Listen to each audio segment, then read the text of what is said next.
परमात्मा। नमस्कार, आप देख रहे हैं लखीसराय न्यूज में, आपके साथ हूं हर्षराज।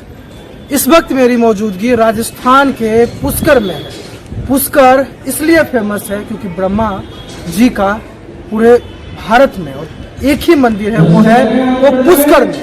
पुष्कर में ब्रह्मा मंदिर का इतिहास और भूगोल जानेंगे और यहाँ के पूजा अर्चना के बाद लोगों को किस तरह से फल मिलता है, ये जो बाबा हैं इनसे जानेंगे और समझेंगे पुष्कर का महत्व क्या है। बाबा, आपका नाम क्या है? मेरा नाम है प्रज्ञानपुरी। और पुष्कर में आदमी आता क्यों है, पहली बात तो ये है अपने लोगों का तीर्थों का गुरु। अपने हिंदुओं में 4 धाम, पूर्व में जगन्नाथपुरी, पश्चिम में द्वारिका, दक्षिण में रामेश्वर, उत्तर में बद्रीनाथ। अपने लोगों में 4 धाम और 68 तीर्थ हैं। 4 धाम, 68 तीर्थ, 7 मोक्षदायिनी। उन 2 पुनियों में से एक धाम है जगन्नाथपुरी और दूसरा द्वारिकापुरी। ये अपनी 7 मोक्षदायिनी पुरी में से 2 हुए। तो यहाँ की यात्रा ये तीर्थों का गुरु है, आपको एक बार कभी न कभी करनी पड़े। इस जगह का नाम पुष्कर क्यों पड़ा? क्योंकि अपन लोग जो अपनी आंखों से देख रहे, ये सृष्टि भगवान ब्रह्मा जी की बनाई। ब्रह्मा जी का जन्म जो है भगवान विष्णु की नाभि से, कमल के अंदर से ब्रह्मा जी का जन्म हो। ब्रह्मा जी को कमल जन्मा कहा गया। तो एक बार ब्रह्मा जी के मन में एक इच्छा उठी कि ये जितने भी संसार के जीवधारी हैं, इनको 84 लाख जीवधारी कहा गया। तो इनकी तृप्ति को कहीं यज्ञ करना चाहिए। तो यज्ञ करने को 2 वस्तु लगती है, एक भूमि और दूसरा पत्नी। भूमि होएगी तो आप बैठ के कर सकोगे और पत्नी होएगी तो आपका कर्म पूरा हो। जब ब्रह्मा जी किसी निर्णय पर नहीं पहुंचे तो वो भगवान विष्णु के पास और भगवान विष्णु से कहा कि मैं कहीं यज्ञ करना चाहते ये जीवों की तृप्ति के लिए। भगवान ने उनकी बात सुनी नारायण ने। तो नारायण के 4 हाथ, एक हाथ में शंख है, एक में चक्र है, एक में गदा है और एक में पद्म है। पद्म का तात्पर्य है कमल से। वो कमल का फूल उन्होंने भगवान ब्रह्मा जी को दिया कि आप इसको अपने हाथ से यहीं से फेंक दो, जिस भूमि में गिर जाए वहाँ जाके आप यज्ञ करो। वो कमल का पुष्प गिरा इस रेगिस्तान में। पुष्प के गिरने से पृथ्वी को हुआ आघात, जिससे निकला जल।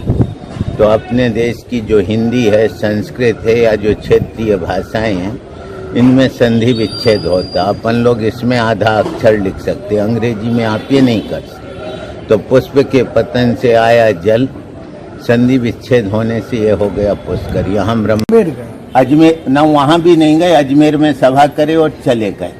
कोई बात नहीं भाई, आपकी व्यक्तिगत इच्छा है, किसी को आप जबरदस्ती तो धर्म कर्म को लगा नहीं सकते। वो नहीं आए भाई।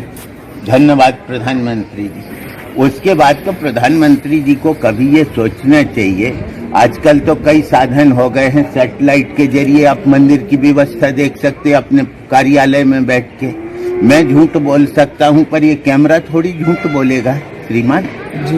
ये कैमरा थोड़ी झूठ बोलेगा कि मैं झूठ बोल रहा हूं, भूल सकता हूं क्योंकि मनुष्य का, पर ये कैमरा थोड़ी झूठ बोलेगा।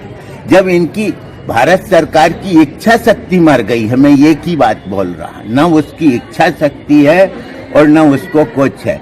और ये राजनीतिक कंपटीशन की प्रतिद्वंदता का शिकार हो रहा, क्योंकि यहाँ कांग्रेस की सरकार है। कल को यदि ये कुछ हो जाता है तो उनको कहने को हो जाएगा राज्य सरकार ने ध्यान नहीं दिया। और कांग्रेस की सरकार को मैं बोलूं तो जी हमारे हाथ में है नहीं, वो तो केंद्र के हाथहीन है। तो माँ खाने को नहीं देती और बाप भीख मांगने नहीं देता। हाथ में केंद्र सरकार का। हाँ, अगर कुछ होता है तो राज्य सरकार बदनाम है, क्योंकि कांग्रेस की सरकार, कांग्रेस की।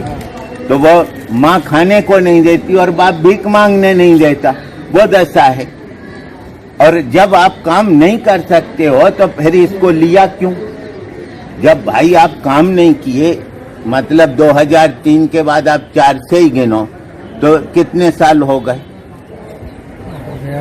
हाँ, 16 साल तो वो हो गए और ये 17 साल, तो 17 साल में ऐसा कौन सी चीज है कि जो आप लोगों की समझ में नहीं आ रही?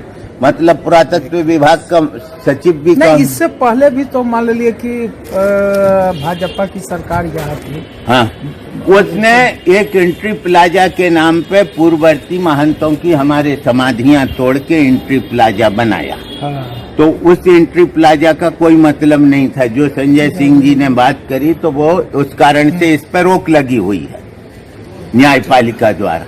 अब इसकी जवाबदारी कौन लेगा? यदि मान लो ये गिर गया तो क्या न्यायपालिका जिम्मेदारी स्वीकार करे कि भारत सरकार का पुरातत्व विभाग जिम्मेदारी लेने को ये कोई नहीं होंगे? उस टाइम ये ऐसे मेरे को क्या मालूम, मेरे को क्या मालूम। चलिए सर, बहुत धन्यवाद। बताने के लिए। मंदिर के जो मुख्य पुजारी थे वो बता रहे थे केंद्र सरकार और राज्य सरकार के बीच में ये मंदिर पिस रहा है। ना केंद्र सरकार इस पे ध्यान दे रही है, न राज्य सरकार। ये पीछे मंदिर देख रहे हैं वो पूरे भारत में मात्र ब्रह्मा जी का मंदिर एक अवस्थित राजस्थान के पुष्कर में है। जयपुर से लगभग 100 किलोमीटर की दूरी पर, 150 किलोमीटर की दूरी पर यह मंदिर अवस्थित है। और भारत के प्रधानमंत्री नरेंद्र मोदी अजमेर शरीफ में सभा करके चले जाते हैं। इनका कहना जो था कि चले जाते हैं, लेकिन इस मंदिर में पूजा अर्चना के लिए नहीं आए। मंदिर का व्यवस्था और जीर्णोद्धार के लिए सरकार से लगातार मांग कर रहे हैं। और आम आदमी पार्टी के जो राज्यसभा सांसद हैं वो राज्यसभा में खुद सवाल उठा रहे हैं, लेकिन सरकार के कान में जू नहीं रेंग रही है। देखते रहिए लखीसराय न्यूज।